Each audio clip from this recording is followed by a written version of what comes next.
Hello everyone, today I will be showing you how to do a fake dead hard. This is a simple but effective trick that very few survivors use, and the reward for doing it successfully can be immense. I will be showing you what it is, when to use it, why it works, and how to do it. If you are watching this, you probably have gotten into a situation where you use dead hard, but the killer waits it out and then downs you 2 seconds later because there was no pallet or window within reach.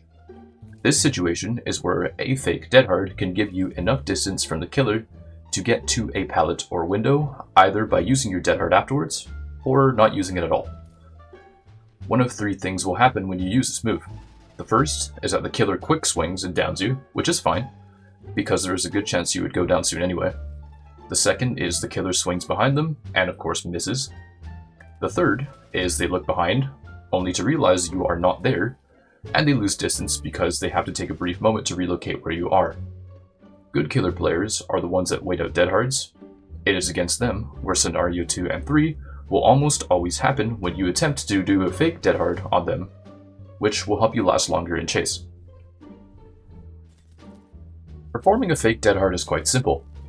When the killer is close to you, run back at them, and then turn around and go back in the initial direction you were going.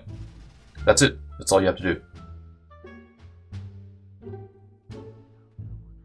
So in this example, you will see that the closest pallet is on the top right here, and the killer's red stain is right behind me on the bottom left.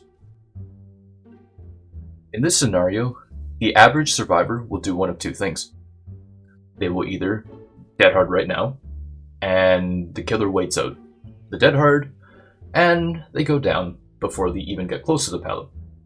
Or they will run at the killer and try to dead hard behind them to bait a swing, in which case the killer also waits that out, and that's a free down. The idea behind doing a fake dead hard is to make the killer think you are doing the latter. Dead hard behind them. Here, I run into the killer and they get confused for a second, thinking I did exactly that. That moment of hesitation from the killer, no matter how brief it was, gives me just enough time to then use the actual dead hard to dodge their attack, in turn giving me the distance to reach the pallet that I would have never reached had I simply dead harded right when the killer's red stain was on top of me. After a bit of W keying, eventually I get adrenaline, which shows you how much value you can get out of a simple trick that feels like it should never work. In this next clip from my Twitch stream that I will show in real time, you will see me successfully perform this tech, where I reach the pallet without needing to use dead hard, which allows me to save the perk, for use later in the chase if required.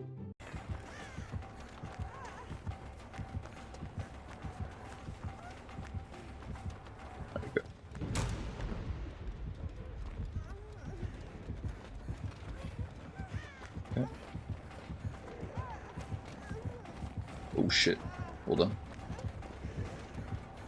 I think I still make this. Yeah, I do.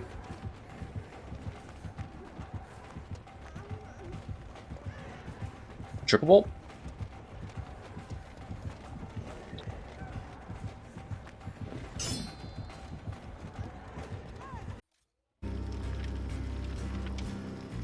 In that clip, I honestly could have just dead harded to the pallet and then thrown it. But by taking a risk and faking the dead hard, I was able to save both the perk and the shack pallet. So yeah, that is more or less all I wanted to demonstrate with the fake dead hard. You can think of it similar to the FOV tech against the chainsaw killers so that they lose sight of you just enough to possibly miss their chainsaw. Keep in mind that for the most part, you only want to perform a fake dead hard when using the perk normally will not give you enough distance to reach a pallet or window before the killer hits you. Also, if you didn't know, I stream on Twitch, so make sure to follow that if you want to see me perform this tech live. Link will be in the description below. And that is all I have. I will see you all next time.